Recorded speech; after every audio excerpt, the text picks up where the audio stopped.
رشتے جوڑنے ہوں گے، بہت سے بن چکے ہیں سومنا تب توڑنے ہوں گے، تمہیں تاریخ اسلامی کے رشتے جوڑنے ہوں گے، بہت سے بن چکے ہیں سومنا تب توڑنے ہوں گے۔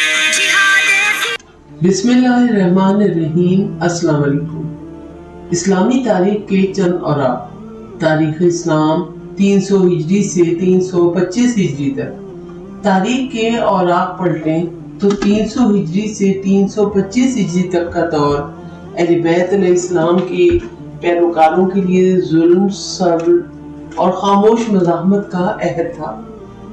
ظاہر خلافت کے تخت پر عیاش اور جابر حکمران بیٹھے تھے، مگر باطنی خلافت امام زمانہ علیہ السلام کی غیبت میں خاموشی کے پردے میں نور ہدایت بن کر جاری تھی۔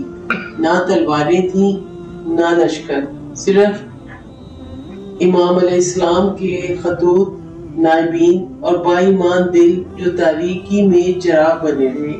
یہ وہ لمحے تھے جب ممبر پر حضرت علی علیہ السلام کو گالیاں دی جاتی تھیں، مگر دلوں میں ان کی محبت شعلہ بن کر جلتی تھی، جب تقیہ لازم اور علم کو چھپا کر اگلی نسلوں تک پہنچانا فرض ہو چکا تھا۔ یہ کہانی ہے اہل وفا کی، جنہوں نے غیبت میں بھی یقین نہ چھوڑا اور ظاہری جبر کے مقابل ولایت کی راہوں پر ثابت قدم رہے۔ یہ تاریخ ہے ایمان، سچائی اور صبر کی۔ تاریخ اسلامی کے رشتے جوڑنے ہوں گے، بہت سے بن چکے ہیں سومنا تب توڑنے ہوں گے، تمہیں 279 تا 295 المتکفی باللہ، کمزور اور عیاش حکومت۔ 295 تا 317 المقتدر باللہ، شدید ظلم، فتنہ اور بدعنوانی کا دور۔ 317 تا 320 القاہر باللہ، جابر اور خونریز حکمران۔ 320 تا 329 الراضی باللہ، نسبتاً نرم مگر کمزور حکومت۔ امام زمانہ علیہ السلام اور شیعہ علماء کی جدوجہد۔ ان 25 برسوں میں امام زمانہ علیہ السلام کی غیبت صغریٰ جاری رہی، جس میں امام علیہ السلام نے 4 نائبین کے ذریعے امت کی رہنمائی فرمائی۔ ان نائبین کے نام عثمان بن سعید، محمد بن عثمان، حسین بن رو اور علی بن محمد السامری رحمۃ اللہ تھے۔ امام زمانہ علیہ السلام کی طرف سے خطوط کے ذریعے شیعہ عوام کو عقائد، عبادات، فتاویٰ اور اجتماعی معاملات میں رہنمائی ملتی رہی۔ امام علیہ السلام کے دوستوں اور نائبین پر بھی سختیاں ہوئیں، انہیں قید کیا گیا، بعض کو زہر دیا گیا یا شہید کر دیا گیا۔ تاریخ اسلامی کے رشتے جوڑنے ہوں گے، بہت سے بن چکے ہیں سومنا تب توڑنے ہوں گے، تمہیں اہل بیت علیہ السلام اور شیعان علی علیہ السلام پر مظالم۔ عباسی دور میں اہل بیت علیہ السلام کی مناقب پر پابندی تھی۔ حضرت علی علیہ السلام کو خطبوں میں گالیاں دینا معمول تھا۔ شیعہ فقہ کی تعلیم ممنوع تھی۔ شیعہ عقیدت مندوں کو فاطمیوں یا بغاوت سے جوڑ کر سزائیں دی جاتی۔ شیخ صدوق، شیخ کلینی اور دیگر علماء نے اپنی جانیں خطرے میں ڈال کر علم کو محفوظ کیا۔ یہ وہ دور تھا جب تقیہ، اجتہاد اور علمی تدوین کی بنیادیں رکھی گئیں۔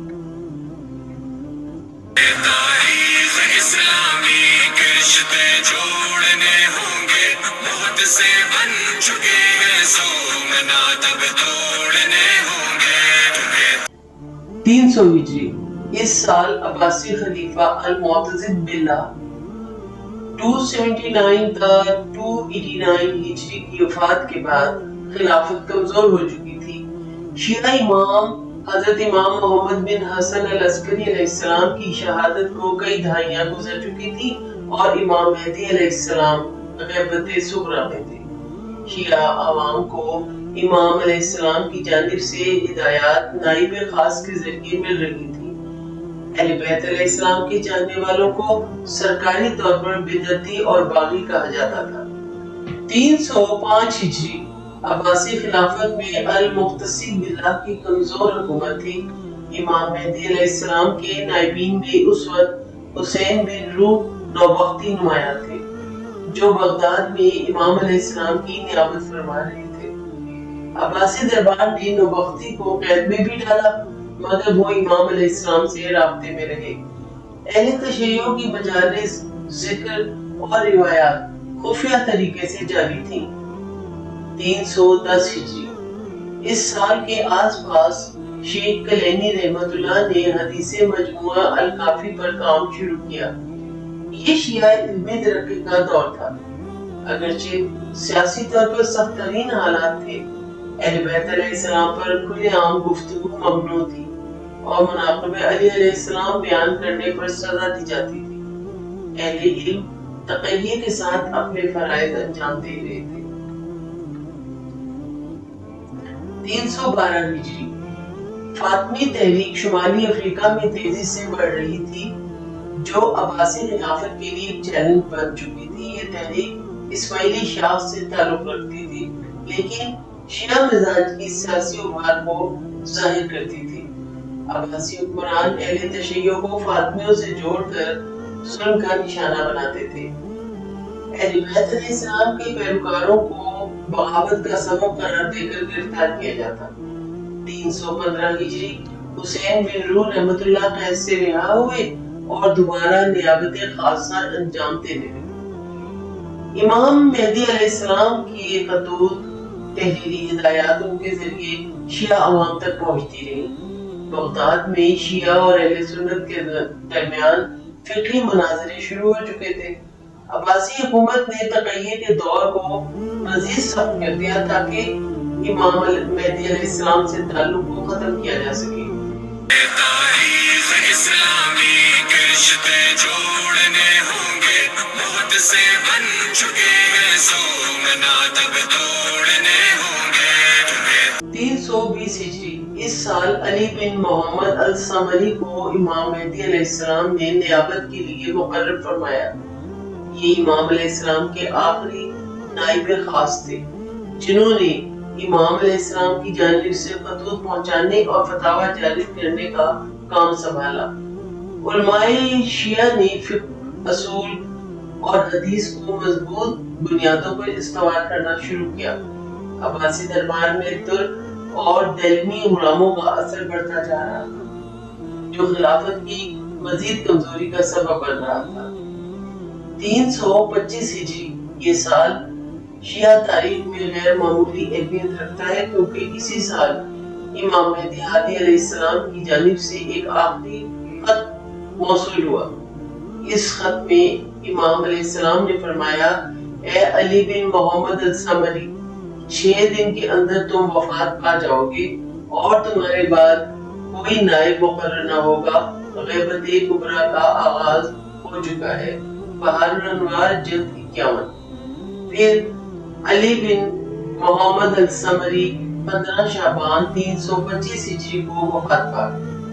یوں غیبت صغریٰ کا اختتام اور غیبت کبریٰ کا آغاز ہوا، جو آج تک جاری ہے۔ بہار الانوار علامہ مجلسی جلد 51۔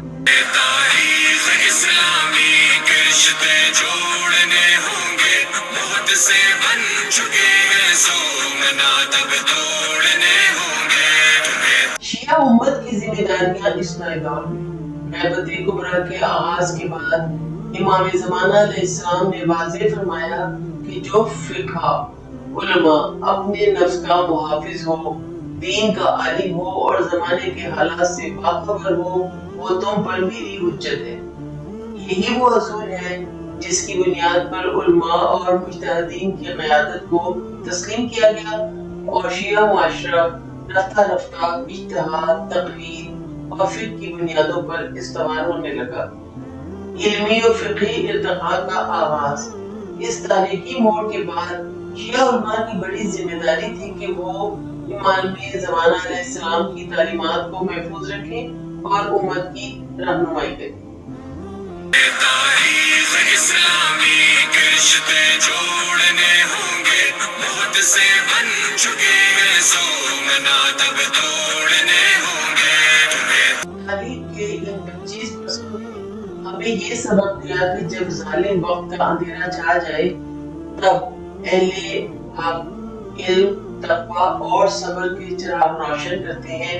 امام زمانہ علیہ السلام پردہ غیبت میں چلے گئے، مگر ان کی روشنی، ان کی ہدایت، ان کے نائب اور ان کے علماء رہنمائی کے مینار بن گئے۔ شیعان علی علیہ السلام نے قید، تذلیل اور شہادتیں برداشت کی، مگر ولایت اہل بیت علیہ السلام کا پرچم سرنگوں نہ ہونے دیا۔ آج بھی اگر ہم اسی صبر، بصیرت اور ولا سے جڑ جائیں تو ظالم وقت کی ہر یزیدیت کا سامنا کر سکتے ہیں۔ غیبت کا یہ دور ہمارا امتحان ہے اور کامیابی صرف انہی کے لیے ہے جو راہ حق پر ڈٹے رہے، علم کے محافظ بنے اور امام زمانہ علیہ السلام کے ظہور کے منتظر نہیں بلکہ ان کے زمینی سپاہی بن کر ابھرے۔ یہی ہمارا پیغام ہے، یہی ہماری ذمہ داری ہے۔ یہ تاریخ ہمیں سکھاتی ہے کہ خاموشی میں بھی صداقت کی صدا گونجتی ہے اور پردہ غیبت میں بھی ہدایت جاری رہتی ہے۔ یہی دور آج کے مومنین کے لیے بصیرت، صبر اور ولائے محمد و آل محمد کا پیغام۔ تاریخ اسلامی کے رشتے جوڑنے ہوں گے، بہت سے بن چکے ہیں سومنا تب توڑنے